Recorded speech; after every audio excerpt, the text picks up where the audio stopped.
Atomic batteries to power. Now, everything old is new again. America's entertainment pop culture talk show. Here are your hosts, Douglas Viviani and David Cohen. A vote has been passed to begin construction on the currently unnamed middle school in Douglas. As of yet, we don't know of any plans to build a new bowl. Boys, let's go. Last one. Stake your count. Ready or what? That's one for the history books. Play ball, kid. Yeah. Play ball! Do yourself a favor. Don't. I've been watching this for an hour and I still don't understand baseball. Why do they care so much?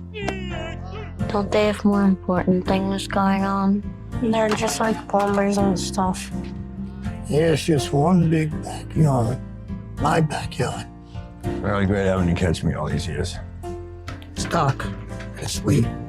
It's the last game, pal. Welcome to Everything Old is New Again. This is, as you know, Douglas Viviani. Sans, unfortunately, David Cohen, who cannot make it today. However, we have a very special guest host this week who is a gentleman that you may not know by name, but you soon will know by movie if you watch this movie. And I'm telling you, he's going to make a name. He's a young filmmaker that made a great movie that my son Leo and I, who's also a 18-year-old, we're going to go across the gambit here of age because this movie, Eephus, which just was released, is a great baseball movie in that it captures the love and essence, I think, of baseball as you grow older. All of us want to sit and talk for a while and enjoy learning about this movie and a little bit about baseball with Carson Lund. Carson, welcome to Everything Old is New Again. Thank you for having me. It's an absolute pleasure. You're a young filmmaker. Before we go any further, could you tell us a little bit about what it is that you did before this and how you got into actually making a movie by directing, writing with a couple of buddies a movie and having it produced and released and getting such great reviews everywhere. I mean, we found it, right, Leo? We said we wanted to watch a movie, a baseball movie that hadn't seen that was good. So we pulled up, good baseball movies for family, top 10. There was your movie. How did you do all of that? Yeah, well, I've been working in film for a long time, actually. Not necessarily. I've been a producer and a cinematographer on a number of features that were made by close friends. It was always something I was doing on the side of a full-time job that I had. I worked in advertising for a long time, shooting and editing, and I would carve out time in the year to go shoot a film. And then I would spend, evenings and early mornings working on those films, editing them and developing them. And so I've been doing this for a very long time. I went to school at Emerson College for film production, and I'd always been meaning to write and direct my own film. It was an idea that was developing prior to COVID because I do play in a rec league out here, and I wanted to tell a story about that. But COVID really provided me the mental space to do it, and we wrote it. We produced it in 2022, all on one baseball field in Massachusetts. Fortunately, the other films I've made that I've shot have received some critical attention and played at a number of festivals.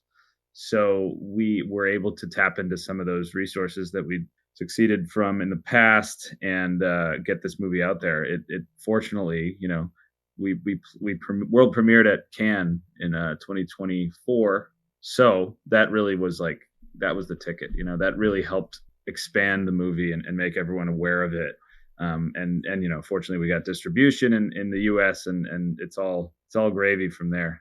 It's a great story of perseverance too and following what you love. And clearly you love filmmaking. Clearly you love baseball as we all do on this show here. Everybody's listening that knows that we're big fans of baseball and we have talked about it on many shows. Even though it has had those changes, we've had those changes in life, still I think is something that brings you back or brings you into like a time warp. It's sort of like I remember, I'm going to show. Here's my, I don't know if you can see it. Yeah. Okay. My uniform from the Mirth Makers. That's a softball team that I pitched for till I was like 47. Then we had a great name. Thank you. Team name. I only show that to you because you hit the heart of myself, the Mirth Makers, if you will, and every person, and there's tons, including yourself, that play baseball after, let's say, high school or college age, right? It's a sport that is ingrained in you, but it brings back it's twofold. It brings back the memories of old when we used to just go out and play with our buddies and Little League and all that, and also the love of the sport. Can you just tell us a smidge? I mean, there's a little bit of my evidence, if you will, of my love of the sport. What I know, your dad coached you a little bit, and you played, I think in college. Tell me, what is the love of baseball with you? What is it about baseball that you wanted to write basically your first film about? Yeah. So I actually didn't play in college. I played quite a bit when I was young, though. I played in Little League, of course, and then I played in traveling leagues and into high school. I was very, very serious about it at that time, and I felt as though with a little extra effort, I might have been able to ascend to some next level, maybe to play college, maybe beyond. I just, at some point, kind of around high school, I grew a bit tired of it, and it had nothing to do. In hindsight, I realized it had nothing to do with the sport itself. It had everything to do with the pressure being put on young players at that time that I found very toxic and very, very difficult to be around. And I just got more interested in filmmaking at that point, and writing music, and I was more interested in art. So I left baseball, actually, and it took that 10-year hiatus from the game for me to realize how important it was to me to go back to it. And it was moving across the country from Boston to Los Angeles that kind of seeded that feeling. I came here and the weather was nice all the time, and I was going to Dodger games, and I felt like I really wanted to play again. And it was when I started to play again that I realized that the game doesn't have to be so stressful. When you play with a bunch of people who are there just for the love of it, and there's no incentive to make any money or get to a next level, it's really just a bunch of people who love that and share that passion. That's when I realized, that I do love this game, and I find it. Not only do I love this game, but I find it like a really necessary release valve in my life, like an important escape from all of the other things I do in my life that can be stressful. But I enjoy making films. I enjoy being productive and writing. But sometimes you just want to get out and run around on a field and share a relationship with people who also want to do that same thing. And therefore, you kind of unite with these people based entirely around the game. And I wanted to put that on screen because I don't think I'd seen that on screen. And I do think it's a game that connects you to childhood, that because of its lack of clock, at least when it's played the way it should be played, I would argue, and the way it's played in Rec League, is that you lose sense of time, and then the game can go on forever. Really, it doesn't, but you get a sense of timelessness, or you're sort of connected back to your inner child when you play, and that feeling of playing, of just being sort of very present, and the games, there's so much waiting in the game and anticipation. I felt like that all that texture of the game, of all that waiting, that doesn't usually get dramatized in a feature film, because if it's a Hollywood film, they're not necessarily, they think that they don't trust the audience to go along with that. They think we need action, we need to get to the big play. I wanted to capture what it's really like to play baseball, knowing, trusting that there are so many people out there that would understand that feeling and connect to it. Yes. So yes. I'm so sorry to interrupt you. I interrupt only because you hit a nerve where it's very true. It's interesting when you say play the game, but a lot of the film, by the way, we should explain real quickly that the film is basically one day of playing on a baseball field, maybe for the last time for some of these fellows, older players and younger, from, I would say, you tell me, from about 30 to 60, I'm going to guess, in that range, and all people that love the game, that come to the field, but play the game. But a lot of it is the game. A lot of it also is, which is part of the game, but if you're not really familiar, is the dugout. Is the camaraderie, is the fun, is the jokes, is the seriousness, is life itself. What happens in that dugout, cross sections of people that maybe in another world or without baseball would never even interact with each other. The plumber with the lawyer, or whatever it might be, people that aren't in the same social circles. So you capture that, and that really hits home if you've played baseball or any sport, but really baseball, because you have the time to root on your fellow players, but also you have to be introspective with your other fellow players, if you will. And I'm unfortunately going to have to leave there for a moment. We'll come back right after this commercial break on Everything Old is New Again with Carson Lund from Eephus. If you want, and you should want, to watch this movie right now, go to the website is Eephus, EEPHUS film.com. That's eephusfilm.com. You can get the Blu-ray of the film if you like under Shop Now. You can see the film almost anywhere. Google Play, YouTube, Prime Video, Apple TV, Fandango, and more. We'll be back right after this on Everything Old is New Again with Carson Lund. Take me out to the ball game. Take me out to the crowd. Buy me some peanuts and Cracker Jacks. Come on, let's hear it for Julie. Gentlemen, let's play. Hi, this is Art Shamsky from the 1969 Mets, and you're listening to Everything Old is New Again. Hi, everybody. This is Ron Swoboda of the 1969 Miracle Mets, author of Here's the Catch, a memoir of the Miracle Mets and more, and you're listening to Everything Old is New Again. This is Jim Leyritz, former two-time World Series champion New York Yankee, and you're listening to Everything Old is New Again with Douglas Viviani and David Cohen. Hi, this is Rod Carew, and you're listening to Everything Old is New Again. Welcome back to Everything Old is New Again. How about that? We're showing off for our special guest here, Carson Lund, with the Major League Baseball players that we have had on the show. Art Shamsky, Ron Swoboda, Jim Leyritz, Rod Carew. We've had even more than that, but I didn't have enough time to play all the intros from all those.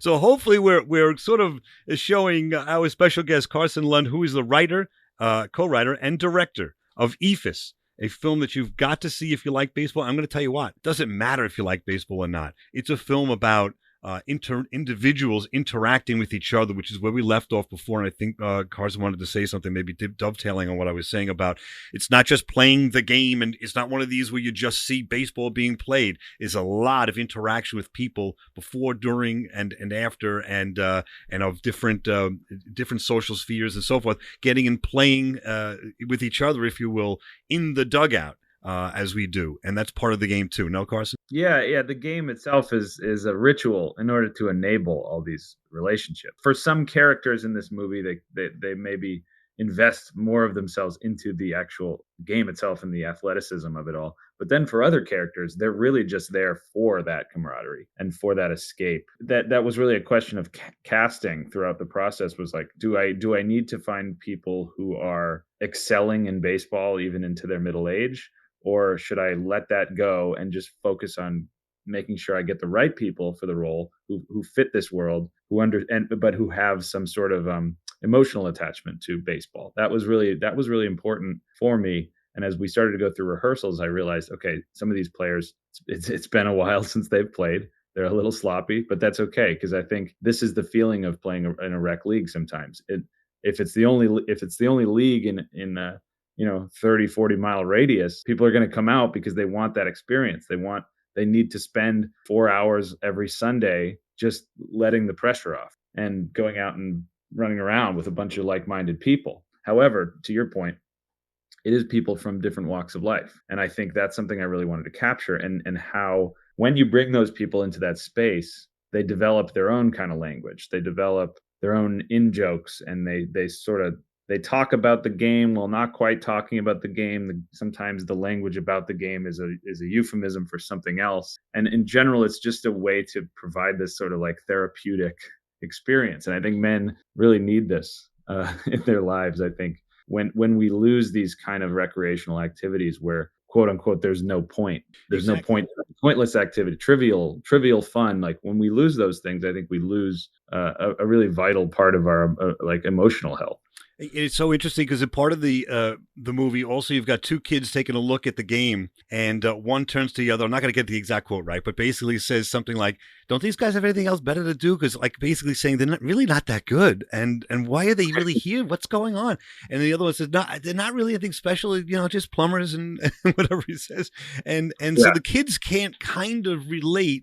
But I'm going to ask Leo, 13-year-old, who did see the movie, do you we could follow up on what I just said in a moment, but that kind of is so funny, such a great point of the movie, because maybe a younger person, when you're still in Little League, when you're still in all of this, part of what you said with the culture of the pressure, don't get that it's just the game. Like these days, when I was a kid, and I don't know if you're a little younger than I am, so I don't know if you had that opportunity, we would go out on a Saturday at 10 o'clock till 5 o'clock and play baseball. And that was it, unsupervised, with no one bothering us. And that developed the love of not just the game, but camaraderie, our friends. It's all in one. It's not just the game. So Leo, I just want to ask, do you see how that's a little different than you're playing with the team that you're on, and different teams, the various players that you play with? Do you see camaraderie, having fun in the dugout with them, or is it too much pressure? What is baseball like today for you at 13? It's like both, because some teams, they're really serious about it, but more they just have like more, it's more of just to have fun. And what basically, I'm just going to ask you kind of a silly question, but it's something that we say all the time. What's the first thing when I coach the teams, when we start with these players, what is the first speech? What do I say to them about what we're going to be doing for the next couple of months? Right. The first thing is, if you're not having fun, there's no reason to be here. Back to Carson Lund is you captured that people have fun different ways. One fellow loves the fireworks and wants to be social. Another one wants to drink the beers. Another one wants to hit the home runs. Another one is very, very serious about it and gives up time with his wife and kids, and he's under pressure, but he wants to be there so badly. You captured all of that. Maybe you could speak to that. I know it's not a question there, but I just kind of throw all that at you. Yeah. Well, it's, writing this film, it was extremely fun, I should say. And we basically started by creating a sort of overhead map of the field and putting faces into those positions, faces of people we found online and maybe former players that we found, just kind of the faces that we felt embodied a certain archetype of the character that we wanted. And all of those archetypes, I think, have coursed through my own baseball history, right? There are certain people that are always on that team. Like they fit a certain mold. And I think that's because it's a team sport and people sort of like almost unwittingly fall into those little molds. They fall into those roles within the team. So we wanted to kind of start from a place of these like sort of broad archetypes. And then as we cast them, they became more and more specific. But I think when you see them on screen, and I think this has been reflected in quite a bit of the press around the film, is, wow, I know that guy. That guy's familiar to me. I've met that person in my life, not literally, but figuratively. That kind of person who plays that position, who drinks that much beer or has that one joke that he keeps telling to the rest of it. So it was really fun with my co-writers, who are both very close friends of mine, to just brainstorm all of this stuff very early on and talk about our own experiences around baseball and the kind of people we've met over the years. That's really where it began. And I'm just so happy with kind of the people we found for this film and how they all connected on set and built their own relationship, really. Like the set was a reflection of the movie. They didn't want to leave, they developed their own inside jokes there on the production that was very much like what those characters would have had in that league. So, over the course of the film, they just developed such a close chemistry that was, kind of easy to capture on screen. Well, as a result of that, was there a smidge of ad-libbing, since they developed this camaraderie and jokes and so forth? Did you able to use any of that, or did you pretty much write everything? We wrote everything ahead of time, but then as the shoot went on, we started to embrace a bit more of the improvisation. I would sort of rein it in at times, but there were no matter what, you can't write every line that's spoken on a baseball field for 9 innings, because that script would be 400 pages. Right. So there's a lot of little beats in between the dialogue where someone shouts something and maybe someone's cheering on their teammate who's up to bat or something.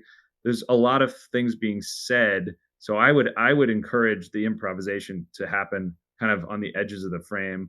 around the central dialogue.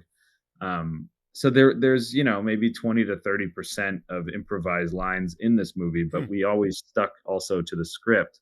And then there were just the actors would just sometimes come to me with ideas, and sometimes we would embrace those ideas. And so it wasn't necessarily that they were bringing the jokes that they had, because they were all staying together. Actually, it wasn't that they were like bringing those jokes into the film. They were just, because they had those jokes, and because they then had this close chemistry, they were much more comfortable actually embodying these characters and reading the lines that we had written. I think that's excuse me. I think that says a lot. We've had quite a number of actors on the show and some producers and directors, and many say that the script is the script, and they don't get a chance, especially on Star Trek, for example. We do a Star Trek reference every show, so here it is inadvertently. But they don't get a chance to ad lib at all. And they know their character best, and they say the character might do this, that, or the other. They have to do it with their acting style. But sometimes others have said, and I think you've just said, listen, 20, 30% is a lot of dialogue or ad lib in my world that was added by these characters. And sometimes, we do skits and we tell stories and whatever. We're nowhere near your level, but the point is, sometimes something that comes from inside, just like you said, ad lib or improv, really does work and work well, because you're in that character and you feel, let me take a chance here, and so it's just like another point of view of someone adding to what you've laid as the skeleton or the groundwork to this, and for you to be open as a writer and director to that, I tip my hat to you, because you could see it on the film, the camaraderie and some of these inside jokes, if that makes sense. Yeah, I never wanted to cut off that instinct in the actors. I think that leads to stiff performances, I think. And sometimes dull films. I think it's too much pressure on the writer, frankly, to think that every line is perfect, or at least that's the way I see it. Yeah, and perfect. Just to interrupt is that, because we're out of time in 1 second, but also you then don't have to take everything that they do. You know what I mean? Like, you could sort of pretend in a way and let them feel good about it, and take 1 out of 10 of them. They think that you're taking 10 out of 10, but meanwhile, in the editing later on, you do what you want. But you've got a nice environment for them to do what they want to do and open up. And that 1 out of 10, let's say, ad lib really works. Does that make sense? Yeah, no, this film called for that level of feeling really comfortable on set. Like, that's not true of necessarily every film, but I wanted to make sure that we were encouraging that feeling. That totally makes sense. And if you want to see this film, you have to see this film, Eephus film, eephusfilm.com, or it's just called Eephus is the film, Music Box store. And you'll get the Blu-ray, which I'm going to do after we hang up the phone, so to speak, here with our special guest Carson Lund. And you can just put in anywhere where to find Eephus, and they'll send you to Prime Video, YouTube, Apple TV, Fandango, Google Play. I think I got it on DirecTV, and it's just it's everywhere, and it's really a great movie, family movie, and also if you just want to watch with your buddies one day. Anyway, we'll be back right after this on Everything Old is New Again with Carson Lund. Now, back to America's entertainment pop culture talk show. Everything Old is New Again with Douglas Viviani and David Cohen. Mets are amazing, amazing, amazing, amazing. They're just finding out now that it's just October, and they found out now around the United States and all the patrons, they are amazing. They'll be amazing, amazing, amazing. Welcome back. Everything Old is New Again. That's Casey Stengel, the inevitable. And I'll tell you, I did a story recently of my first autograph. I don't want to ruin it, but it involves Casey Stengel. If you've missed that show, it just aired last week. If you missed that show, go to everythingoldisnewagain.biz, as you know, and you could podcast website. We're everywhere. Everything Old is New Again radio show. We're here this week with the director and co-writer of Eephus, this movie that my son, 13-year-old, and I, 62, and everyone in between really enjoys. And part of the enjoyment, of course, is the camaraderie of the people in the dugout and on the field. But besides that, because this is a story about baseball, a story about these fellows possibly playing their last game together in various ages and stages of life. But part of that is an introduction to various scenes with 4 baseball quotes that are terrific, that really get you rolling, from Ricky Henderson to Babe Ruth and some others.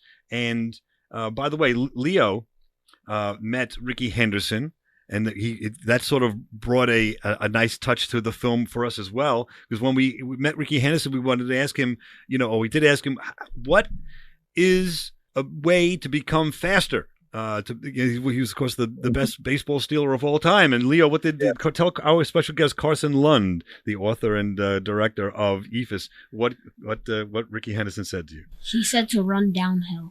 As anybody at Carson, have you ever heard that advice to learn how to run faster? That's amazing. And you're saying actually run downhill is training. Totally. That's amazing. Yeah, and I'm sure you saw him play growing up. I know I did. And he, on the field, had this ego. Off the field, he was the nicest gentleman on the planet. He was really a special guy. Anyway, you quote him. What made you quote him and Babe Ruth and some of the others? Where did you get them from, and what inspired you to throw some quotes in there? So there's a funny story behind that. The actor who plays the character Franny, who was the scorekeeper in the film, he really approached this almost from like a method acting perspective, where he would show up on set every day. He brought those props himself. And even if the camera wasn't on him, he'd be like scoring the game and sort of talking to himself. He brought so much to this role, and I think you see that on screen. But there was one day where we had a little extra time, and he was up in the press box at the top of the building behind home plate.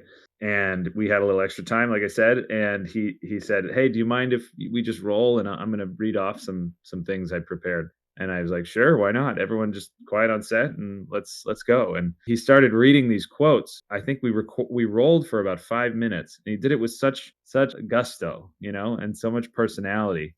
I loved listening to it, but then we hit a point where we're like, well, we do have to start moving on. So I called out to him. I said, "Cliff, are you almost done, or do you have some more?" And he said, only about like 5 more pages." Typewritten single spaced. What size font? Yeah.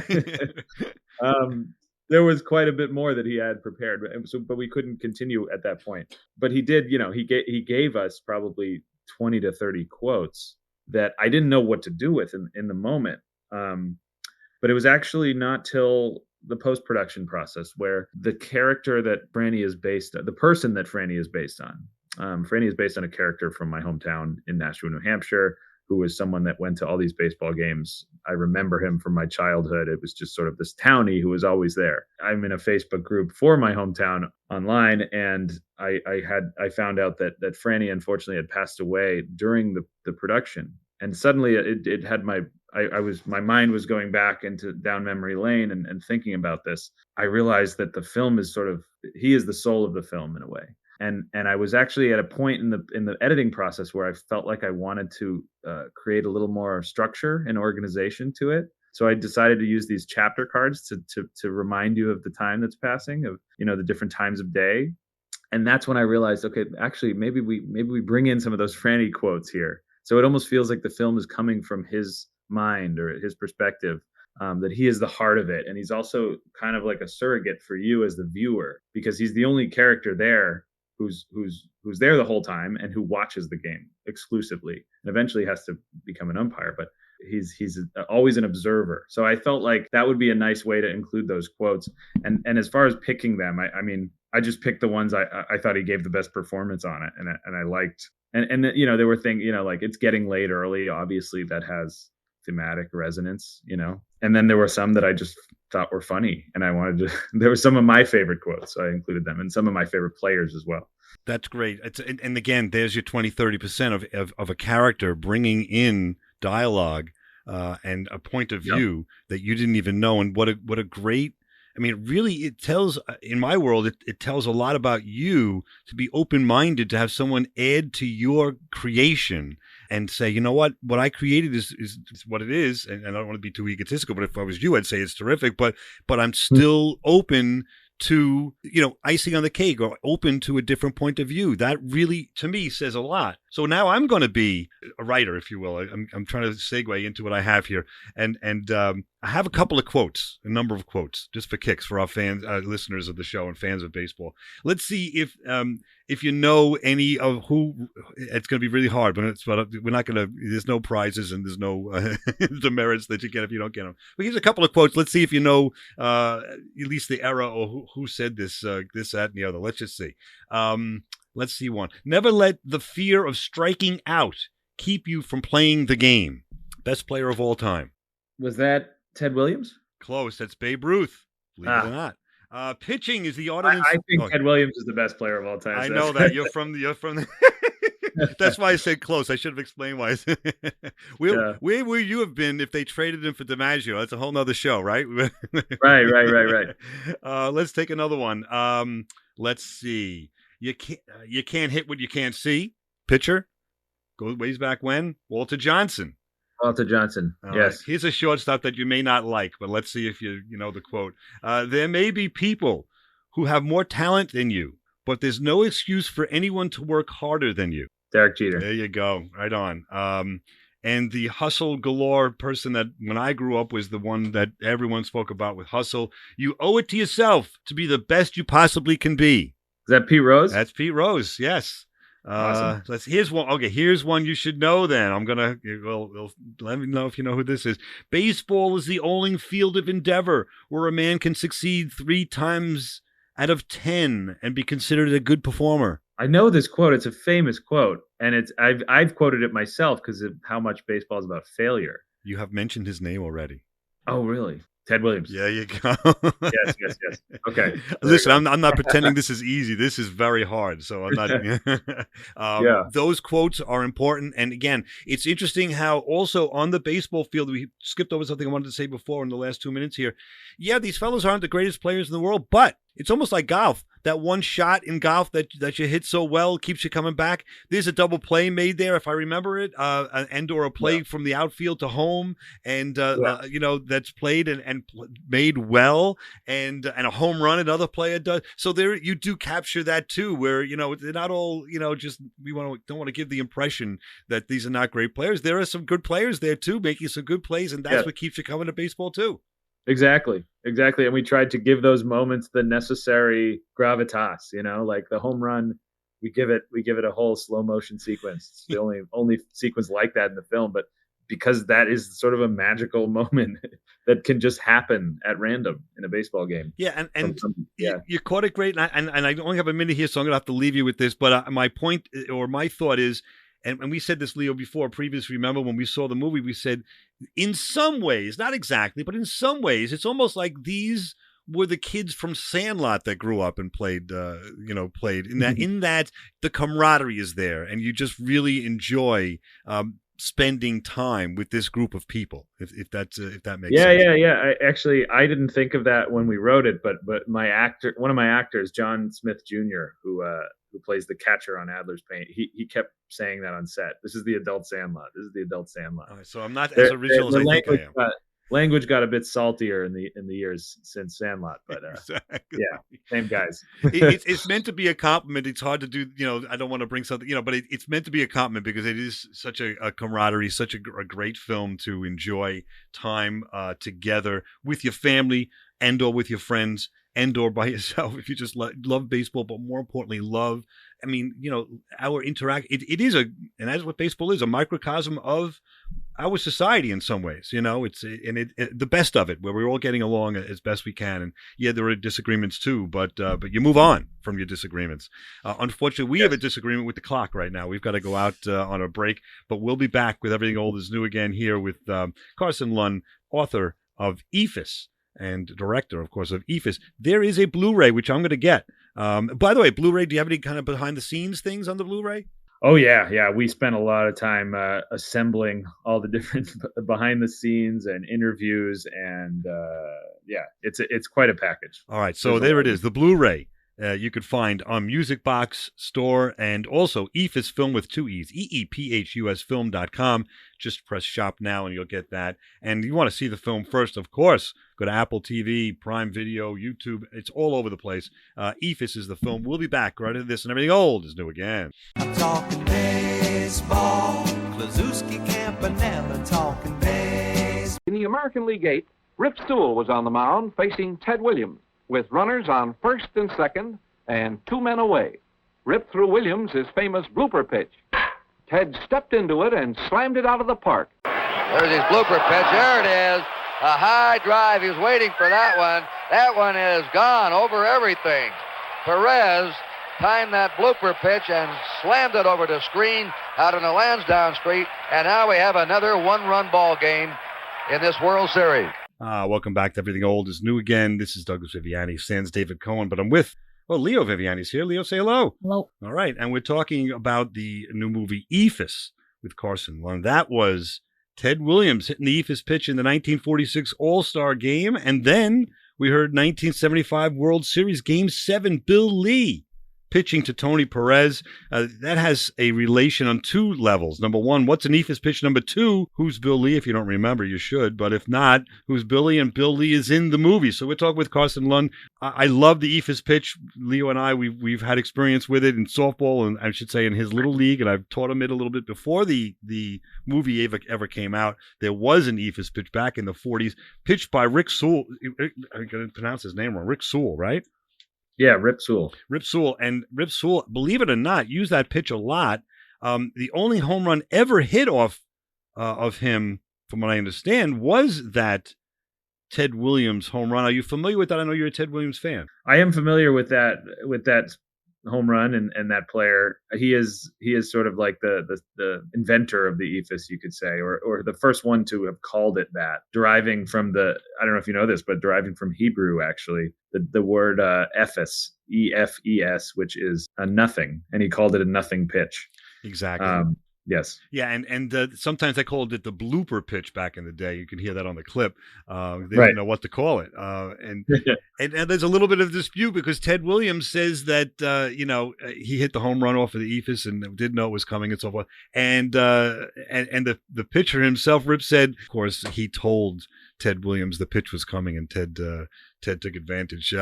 Little dispute, very little dispute, but we're just coming to the point of maybe just explain to us real quick. I think we can, but why you named this movie Eephus? Why did you include it? And then we'll get to Bill Lee in a second. Yeah, it wasn't the earliest idea by any means. So we probably got through half the script, and then my co-writer Nate Fisher had this idea to write this monologue. So Nate Fisher actually plays the character who delivers the Eephus monologue in the film. He's riding the bench. He's hoping to pitch that day, and his other bench warmer mentions, what's that weird pitch you throw? And that's the point at which he describes what this pitch is, and provides quite a analysis of this pitch that I think thematically ties into what the movie is doing. He talks about how the pitch, it takes so long that you become mesmerized by it and you lose track of time. He has a few more ways of describing it that I think are quite funny, but basically the writing, this was like a eureka moment in the writing process when he had this idea. And it was kind of right then and there that we thought, okay, the movie should be called Eephus. Nate is a big fan of the pitcher, Zach Greinke, who is one of the only modern pitchers who still throws this with any sort of regularity.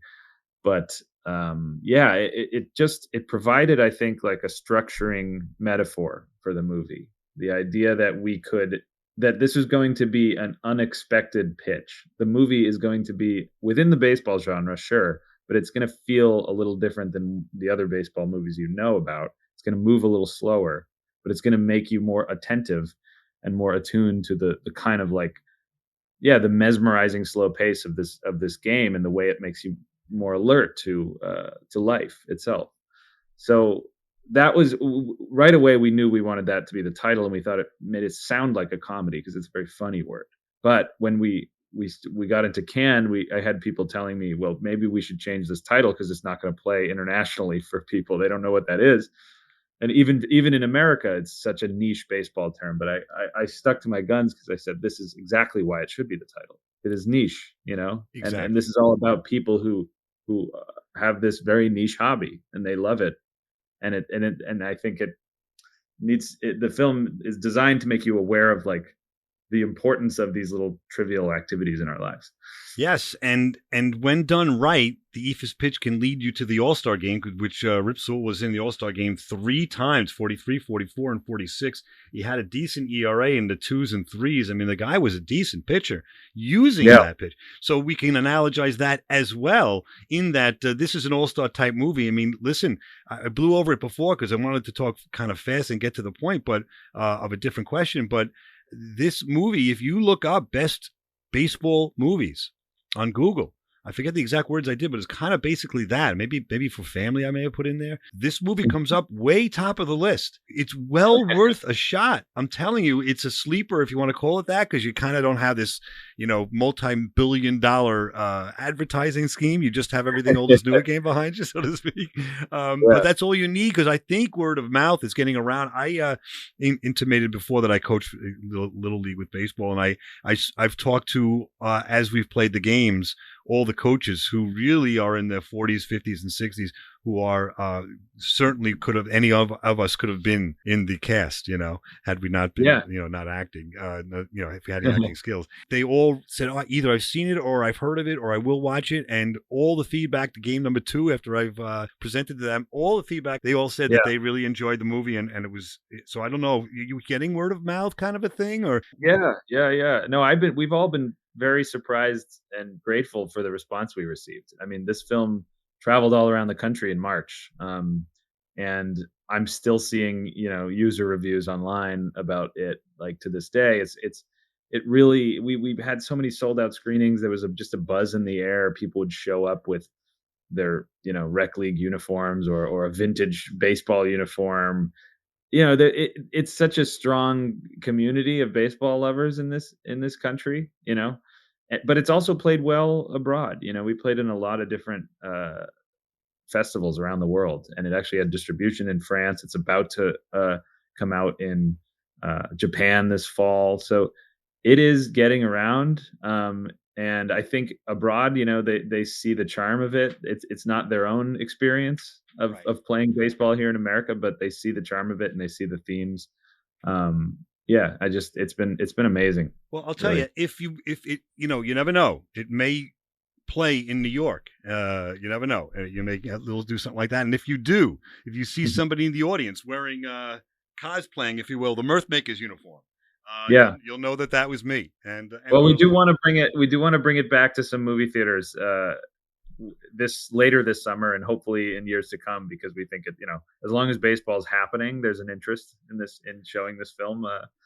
What do they call that? Evergreen content? I mean, evergreen. Yeah. It's content that I guess they call our show that too, because it's timeless in that, the different things and topics that you talk about for us and for you, this itself, baseball after your, prime years, let's say, of playing baseball, but still playing it because you love the sport, I don't think is going anywhere soon. So this movie is going to continue and have some, what they call it, legs, I think, right? To keep going. Yes. I'm trying to pretend I'm in the industry here with you, but anyway, it's a great movie, and let's not forget that there's the website to find all the information about it is eephusfilm.com, EEPHUS film. You got Music Box Store. You're going to get the Blu-ray.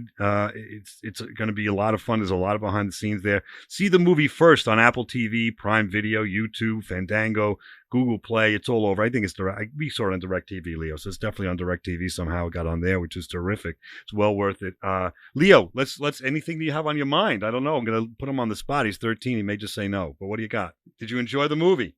Yes, and I enjoyed the different personalities of each character. Some of them were similar, but some of them were completely different. Do you recognize some of those players on your team now? The cranky guy, the fun guy, right?